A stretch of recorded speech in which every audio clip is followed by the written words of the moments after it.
बिस्मिल्लाहिर्रहमानिर्रहीम। अस्सलाम वालेकुम डियर स्टूडेंट्स। आज हम डिस्कस करेंगे intensities of rotational spectral lines, यानी जब माइक्रोवेव ट्रांजिशन होती है तो उससे जो स्पेक्ट्रल लाइन प्रोड्यूस होती हैं उनकी इंटेंसिटीज़ क्या होती है। तो प्रीवियसली हमने पढ़ा था selection rule for rotational transition. उसमें हमने कहा था दो कंडीशन हैं, दो सिलेक्शन रूल हैं रोटेशनल ट्रांजिशन के लिए। माइक्रोवेव ट्रांजिशन के लिए दो सिलेक्शन रूल्स हैं। एक तो ये है कि मॉलिक्यूल को पोलर होना चाहिए, यानी उसमें परमानेंट डाइपोल हो, और दूसरा ये कि रोटेशनल ट्रांजिशन के दौरान रोटेशनल क्वांटम नंबर की वैल्यू में +1 या -1 की चेंज आनी चाहिए, यानी आइदर इसमें यूनिट इंक्रीज़ होनी चाहिए या यूनिट डिक्रीज़ होनी चाहिए। अब हम देखते हैं कि जब माइक्रोवेव ट्रांजिशन होगी, जब मॉलिक्यूल एक रोटेशनल लेवल से दूसरे रोटेशनल लेवल में जाएगा, तो क्या ये सारी ही रोटेशन इक्वली प्रोबेबल होंगी? क्या सबके चांसेस एक जैसे हैं? तो theoretically all rotational transition with delta J equal to +-1 और इक्वली पॉसिबल, यानी जितनी सहूलत मॉलिक्यूल को J0 से J1 में जाने की है, उतनी ही प्रोबेबिलिटी उसकी J1 से J2 में जाने की है, और उतनी ही प्रोबेबिलिटी उसकी J2 से J3 में जाने की है, और उतनी ही प्रोबेबिलिटी उसकी J3 से J4 में जाने की है। यानी अगर कोई molecule ground state rotational level में है, तो जितने चांसेस उसके ग्राउंड स्टेट से फर्स्ट एक्साइटेड स्टेट में जाने के हैं, उतने ही चांसेस उसके फर्स्ट एक्साइटेड स्टेट से सेकंड एक्साइटेड स्टेट में जाने के हैं। हालांकि ग्राउंड स्टेट से फर्स्ट एक्साइटेड स्टेट में एनर्जी का डिफरेंस कम है, फर्स्ट एक्साइटेड से सेकंड एक्साइटेड में यानी J1 से J2 में एनर्जी का गैप ज़्यादा है, लेकिन थ्योरेटिकली जितनी प्रोबेबिलिटी 0 से 1 में जाने की है, उतनी ही प्रोबेबिलिटी मॉलिक्यूल की 1 से 2 में जाने की है, और उतनी ही प्रोबेबिलिटी 2 से 3 में जाने की है। यानी सेकंड एक्साइटेड रोटेशनल लेवल से थर्ड एक्साइटेड रोटेशनल लेवल में जाने की प्रोबेबिलिटी भी उतनी ही है जितनी 0 से 1 में जाने की है, जितनी 1 से 2 में जाने की है। और थर्ड से फोर्थ में जाने की, यानी J3 से J4 में जाने की प्रोबेबिलिटी भी उतनी ही है, क्योंकि ये भी डेल्टा J +1 है। तो एनर्जी का डिफरेंस मैटर नहीं करता, एनर्जी का डिफरेंस इस पे असरअंदाज नहीं होता। मॉलिक्यूल की माइक्रोवेव ट्रांजिशन या रोटेशनल ट्रांजिशन की प्रोबेबिलिटी सेम रहती है, चाहे मॉलिक्यूल ग्राउंड स्टेट से फर्स्ट एक्साइटेड स्टेट में जाए, या फर्स्ट एक्साइटेड से सेकंड एक्साइटेड रोटेशनल लेवल में जाए, या सेकंड से थर्ड में जाए, या थर्ड से 4 में जाए। तो हम कहते हैं कि by rule all rotational transition with delta J +-1 are equally probable, लेकिन इंटेंसिटी सबकी सेम नहीं होगी। ये बात अब समझने की है। But intensities of such transition is not same, यानी probability for a molecule to go from J0 to J1 is same as for transition from J1 to J2, but number of molecule in each level is different, therefore intensities of spectral line are also different। यानी अब ये तो हमने कह दिया कि theoretically 0 से 1 में जाने की प्रोबेबिलिटी भी उतनी ही है, 1 से 2 में जाने की प्रोबेबिलिटी भी उतनी है, 2 से 3 में जाने की भी चांसेस उतने ही हैं, लेकिन इंटेंसिटी डिपेंड इस चीज़ पे करेगी कि मॉलिक्यूल हर स्टेट में कितने हैं।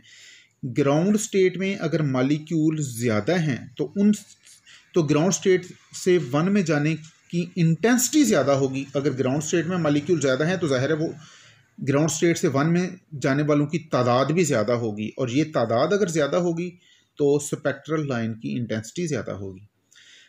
सिमिलरली 2 की मुकाबले में 1 में मॉलिक्यूल ज़्यादा हैं, तो फिर 1 से 2 में जाने की प्रोबेबिलिटी रिलेटिवली 0 से 1 में जाने की प्रोबेबिलिटी से कम है। इसको आप यूँ समझ लें कि अगर एक क्लास में लेट्स सपोज हमारे पास 5 क्लासेस हैं, एक में 10 स्टूडेंट हैं, दूसरे में 20 हैं, तीसरी क्लास में 50 हैं, चौथी क्लास में 100 हैं, और 5वीं क्लास में 200 हैं। अब 200 वाली क्लास में से अगर 180 स्टूडेंट पास हो जाएं तो रिजल्ट 90%, और 100 वाली क्लास में अगर 90 भी पास हो जाएं तो भी रिजल्ट 90% है। अब अगर आप देखें तो यहाँ स्टूडेंट ज़्यादा पास हुए और 100 वाली क्लास में कम पास हुए, चूँकि यहाँ 180 पास हुए, यहाँ 90 पास हुए, लेकिन रिजल्ट दोनों का ही 90% है। प्रोबेबिलिटी पास होने की सेम है, एक स्टूडेंट इस 200 वाली क्लास में हो और दूसरा स्टूडेंट 100 वाली क्लास में हो, अगर दोनों को एक ही टीचर पढ़ा रहा हो और एक ही वक्त में एक ही क्वेश्चन पेपर उन्हें दे दिया जाए, तो पास होने की प्रोबेबिलिटी इस बात पे डिपेंड नहीं करती कि क्लास में बाकी स्टूडेंट कैसे हैं, कितने हैं। यानी ये नहीं होगा कि स्टूडेंट अगर ज़्यादा हैं तो आपके पास होने की प्रोबेबिलिटी ज़्यादा है, या अगर स्टूडेंट ज़्यादा हैं तो पास होने की प्रोबेबिलिटी कम है। आपके पास होने के चांस आपकी मेहनत पे डिपेंड करते हैं, इस बात पे डिपेंड नहीं करते कि बाकी स्टूडेंट कितने हैं। हो सकता है क्लास में स्टूडेंट पास हों 5 हों और पाँचों फेल हो जाएं, और हो सकता है क्लास में स्टूडेंट 1000 हों और सारे के सारे पास हो जाएं। अलबत्ता रिज़ल्ट जो है ये डिपेंड करेगा, ये जो नंबर ऑफ़ स्टूडेंट्स, ये ज़ाहिर है चूँकि इनिशियली स्टूडेंट यहाँ पर कम हैं, 200 वाली क्लास में 180 पास हो गए, 100 वाली क्लास में 180 पास नहीं हो सकते चूँकि यहाँ टोटल ही 100 हैं। तो यहाँ से अगर 90 भी पास हो जाएंगे तो इंटेंसिटी सेम है।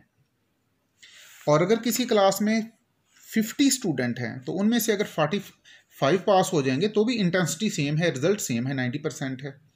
अब 50 वाली क्लास में से 90 पास नहीं हो सकते क्योंकि इनिशियल नंबर ऑफ़ स्टूडेंट कम है।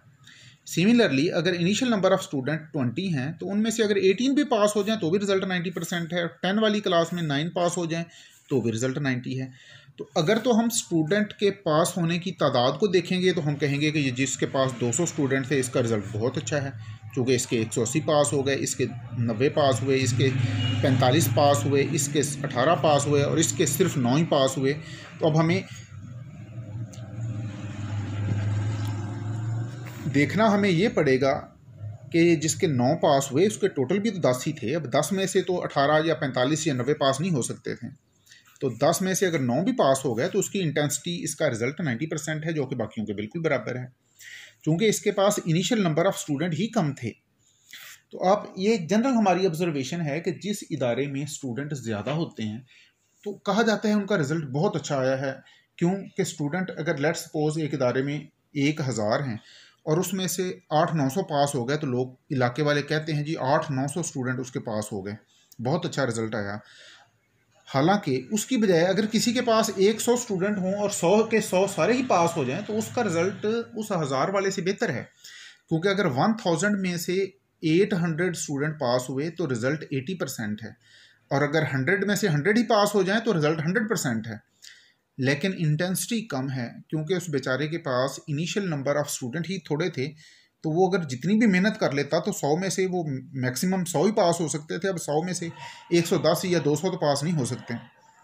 तो यही मामला यहाँ पर है कि अगर किसी रोटेशनल लेवल में ज़्यादा मालिक्यूल हैं तो ज़ाहिर है उसमें से जंप करके प्रमोट होने वाले भी ज़्यादा हैं, और जिस लेवल में नंबर ऑफ़ मालिक्यूल हैं ही थोड़े तो वहाँ से जंप करके प्रमोट होने वाले भी थोड़े ही होंगे।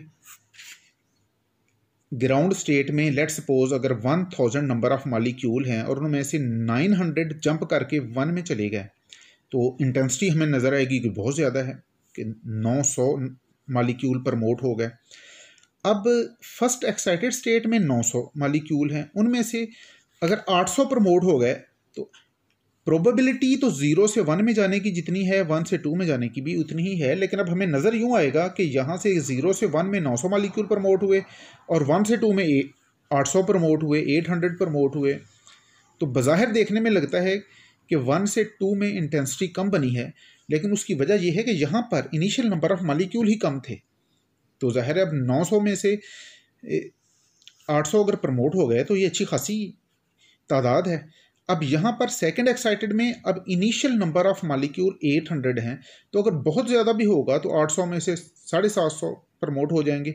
तो बज़ाहिर हमें लग रहा है कि number of molecule, number of promoted molecule या नंबर ऑफ़ एक्साइटेड मालिक्यूल कम हैं, तो स्पेक्ट्रल लाइन की इंटेंसिटी कम नज़र आ रही है।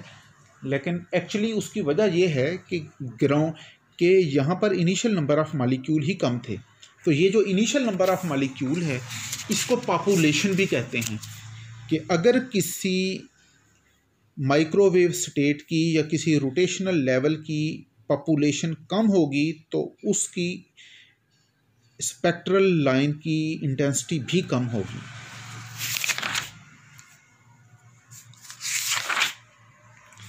Intensities of rotational line is directly proportional to initial number of molecule in each level, और ये जो initial number of molecule in each level है इसी को population भी कहते हैं। तो अब थ्योरेटिकली जो probability 0 से J0 से J1 में जाने की है वही probability मालिक्यूल की J1 से J2 में जाने की है, और उतनी ही probability मालिक्यूल की J2 से J3 में जाने की है। But number of molecule in each level is different, therefore intensities of spectral line is also different। और ये जो intensity of spectral line है ये डिपेंड करती है इनिशियल नंबर ऑफ मालिक्यूल पे, और initial number of molecule in each level is called population.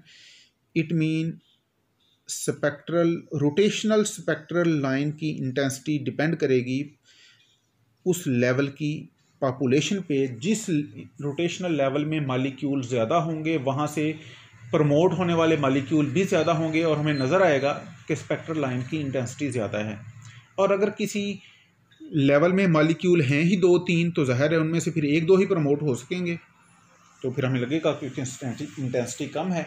ये अगेन लेट मी रिपीट कि अगर कहीं मालिक्यूल 1000 है और 1000 में से 950 प्रमोट हो गए तो हमें नज़र आएगा कि बहुत ज़्यादा तादाद में मालिक्यूल प्रमोट हुए और रिज़ल्ट उनका 95% है। और अगर किसी लेवल में 5 ही मालिक्यूल हैं और 5 के 5 भी अगर प्रमोट हो जाएं तो भी उसकी इंटेंसिटी बहुत थोड़ी नज़र आएगी, क्योंकि इनिशियल नंबर ऑफ़ मालिक्यूल बहुत कम थे, पॉपुलेशन उनकी जस्ट 5 है। तो अगर 5 के 5 भी प्रमोट हो जाएं तो भी इंटेंसिटी उतनी नहीं नज़र आएगी। अब ये जो पॉपुलेशन है इसको हम मैथमेटिकली क्वांटिटेटिवली कैसे डिस्क्राइब करते हैं। Let suppose number of molecule in ground state n0, ground state में नंबर ऑफ़ मालिक्यूल को n0 से या n0 से रिप्रेजेंट किया जाए, और number of molecule in excited state nj, ये j रोटेशनल क्वांटम नंबर के लिए। अब बोल्ट्जमैन डिस्ट्रीब्यूशन लॉ कहता है कि relative population number of molecule in excited state divided by number of molecule in ground state, इसे कहते हैं relative population. It is equal to this one. ये बोल्ट्जमैन डिस्ट्रीब्यूशन लॉ हमने गैसेस में भी पढ़ा था, e⁻−ej/kT, और इसमें ej की वैल्यू ये हमने ऑलरेडी डिराइव की हुई है, PHC j/j+1। तो according to Boltzmann distribution law और Boltzmann distribution ratio of molecule of number of molecule in excited state to that in ground state, this is relative population। ये nj और n0 it is called relative population that is equal to this one. और यहाँ ej की हमने ये value जब put कर ली, अब ये relative population की वैल्यू हमारे पास ये आ गई, e⁻, ये माइनस के साथ ये वैल्यू है। ये रिलेटिव पॉपुलेशन जितनी ज़्यादा होगी उतना ही इंटेंसिटी ज़्यादा होगी, ये हम ऑलरेडी पढ़ चुके हैं। और रिलेटिव ट्रांजिशन अब डिपेंड किस चीज़ पे कर रही है, देखें इसमें B कांस्टेंट है, H कांस्टेंट है, C कांस्टेंट है, K कांस्टेंट है। अगर हम टेम्परेचर को भी कांस्टेंट कर लें तो फिर इसका मतलब है कि रिलेटिव पॉपुलेशन सिर्फ डिपेंड करेगी क्वांटम नंबर पे, रोटेशनल क्वांटम नंबर पे, क्योंकि बाकी सारे ही फैक्टर कांस्टेंट हैं। टेम्परेचर को हमने खुद कांस्टेंट कर दिया। अब यहाँ से देखें रोटेशनल क्वांटम नंबर की अब ये वो रोटेशनल क्वांटम नंबर है जो एक्साइटेड स्टेट का है। तो एक्साइटेड स्टेट में रोटेशनल क्वांटम नंबर की वैल्यू जितनी आप बढ़ाते जाएंगे उतना ही ये वैल्यू नेगेटिव में बढ़ती जाएगी, यानी एक्चुअली कम होती जाएगी। तो रोटेशनल एक्साइटेड स्टेट में रोटेशनल क्वांटम नंबर की वैल्यू जितनी इंक्रीज़ होती जाएगी उतना ही रिलेटिव पॉपुलेशन डिक्रीज़ होती जाएगी और उतना ही इंटेंसिटी भी डिक्रीज़ होती जाएगी। तो आज आपको एक असाइनमेंट है ये आपने ज़रा टाइम निकाल के इसको करना है। सपोज कर लें बी की वैल्यू 2 है, बी है रोटेशनल कांस्टेंट, लेट सपोज इसकी वैल्यू 2 हो जाए और टेम्परेचर को सपोज कर लें 300 केल्विन। एच, सी और के की वैल्यू ये ऑलरेडी हमें पता है, ये 3 कांस्टेंट हैं और यूनिवर्सल कांस्टेंट हैं। तो अगर मालिक्यूल J0 से J1 में जाए, यानी ग्राउंड स्टेट से फर्स्ट एक्साइटेड रोटेशनल लेवल में जाए, तो इस ट्रांजिशन में J की वैल्यू 1 पुट करें। इस इक्वेशन में B की वैल्यू हमने 2 पुट कर दी, ये नेगेटिव साइन तो ऑलरेडी है, B की वैल्यू हमने 2 पुट कर दी, ये H की वैल्यू है, ये C की वैल्यू है सेंटीमीटर पर सेकंड में, और ये वैल्यू है K की जो बोल्ट्जमैन कांस्टेंट है, 300 टेम्परेचर की वैल्यू है, 300 केल्विन। J की वैल्यू हमने रख ली 1, तो फिर J + 1 हो गया, 1 + 1 यानी कि 2। देन रिलेटिव पॉपुलेशन की वैल्यू हमारे पास आएगी 0.98, that is almost equal to 1। इसका मतलब है 0.98 का मतलब ये है कि अगर ग्राउंड स्टेट में 100 मालिक्यूल थे तो उनमें से 98 फर्स्ट एक्साइटेड स्टेट में चले गए। 90, ये रेशो 0.98 उसी सूरत में आएगी। इसका मतलब ये है कि हमारे पास ग्राउंड स्टेट में 100 मालिक्यूल है और out of these 100 98 molecule has been promoted. तो ये 98 ओवर 100.98। अब ये रिलेटिव पॉपुलेशन हमारे पास आ गई 0.98। अब आपने नेक्स्ट इसको सॉल्व करना है, बाकी सारे फैक्टर सेम रहने दें, एच की वैल्यू को 2 रहने दें, टेम्परेचर को 300 केल्विन रहने दें, एच, सी और के तो वैसे यूनिवर्सल कांस्टेंट है। अब आप जे की वैल्यू को 2 पुट करके देखें कि क्या रिलेटिव पॉपुलेशन की वैल्यू अब कितनी आती है। वो जो वैल्यू होगी वो रिलेटिव पॉपुलेशन होगी between second excited level and first excited level, यानी N2 ओवर N1, वो आप फाइंड कर लें। फिर आप सिमिलरली J को 3 पुट करके N3 ओवर N2 पुट कर लें। तो ये रिलेटिव पॉपुलेशन की वैल्यू फाइंड करके एक ग्राफ हमने प्लाट करना है। NJ ओवर N0 को रखें इलांग Y एक्सिस और J की वैल्यू रखें इलांग X एक्सिस। तो ये ग्राफ इस तरह का होगा कि रिलेटिव पॉपुलेशन J के साथ आपको डिक्रीज होती हुई नज़र आएगी। तो इसका मतलब है कि स्पेक्ट्रल लाइन की इंटेंसिटी, रोटेशनल स्पेक्ट्रल लाइन की इंटेंसिटी भी J के साथ डिक्रीज होती होगी, यानी 0 से 1 में जाते हुए रिलेटिव इंटेंसिटी ज़्यादा, रिलेटिव पॉपुलेशन ज़्यादा है, स्पेक्ट्रल लाइन की इंटेंसिटी भी ज़्यादा है। 1 से 2 में जाते हुए स्पेक्ट्रल लाइन की इंटेंसिटी कम हो जाएगी क्योंकि रिलेटिव पॉपुलेशन कम हो गई। 2 से 3 में जाते हुए रिलेटिव पॉपुलेशन की वैल्यू और कम हो गई, स्पेक्ट्रल लाइन की इंटेंसिटी भी कम हो गई, एंड सो ऑन। यानी अब हमारे पास जो NJ ओवर N0 की पहली वैल्यू आएगी 0.98, इसको आप तकरीबन यहाँ पे रखें। नेक्स्ट वैल्यू जो भी होगी वो 0.98 से कम होगी, और जो उससे 1 होगी वो उससे भी कम होगी, और उसके बाद इससे भी कम होगी। तो NJ ओवर N0 की वैल्यूज़ कम होती जाएंगी जो आप J की वैल्यू को 0 से 1, 2, 3, तो इस तरफ X एक्सेस पे आप रखेंगे 1, 2, 0, 1, 2, 3, 4, और इस तरफ रखेंगे NJ ओवर N0 की वैल्यूज़। तो आप देखेंगे कि रिलेटिव इंटेंसिटी कम होती जाएगी। अब N1 ओवर N0 की वैल्यू 0.98 है। It means N1 is almost same as N0, almost same है but not equal। तो number of molecule in first excited rotational level is almost same as in ground state, and relative population decreases with J and line intensity also decreases। लेकिन एक बड़ी important बात जो हम आज नहीं डिस्कस कर रहे, जो हम नेक्स्ट लेक्चर में डिस्कस करेंगे, वो है इफ़ेक्ट ऑफ डीजनरेसी। यानी ये जो ग्राफ हमने बनाया है ये कोई यूनिवर्सल नहीं है, एक्चुअल मामला इससे डिफरेंट है, जो हम इंशाल्लाह कल डिस्कस करेंगे। तो आज आप ये ग्राफ बना लें और कोशिश करें कि ये ग्राफ बना के मुझे व्हाट्सएप कर दें, या चलें इस ग्रुप में ही सेंड कर दें, या अगर ये भी नहीं तो अपने तौर पर इसको बना के देख लें कि क्या इसका ट्रेंड ऐसा आता ही है कि नहीं। तो कल इंशाल्लाह इफ़ेक्ट ऑफ डीजनरेसी डिस्कस करेंगे। तो एक नया एस्पेक्ट हमारे सामने आएगा। Thank you very much. Allah हाफिज़।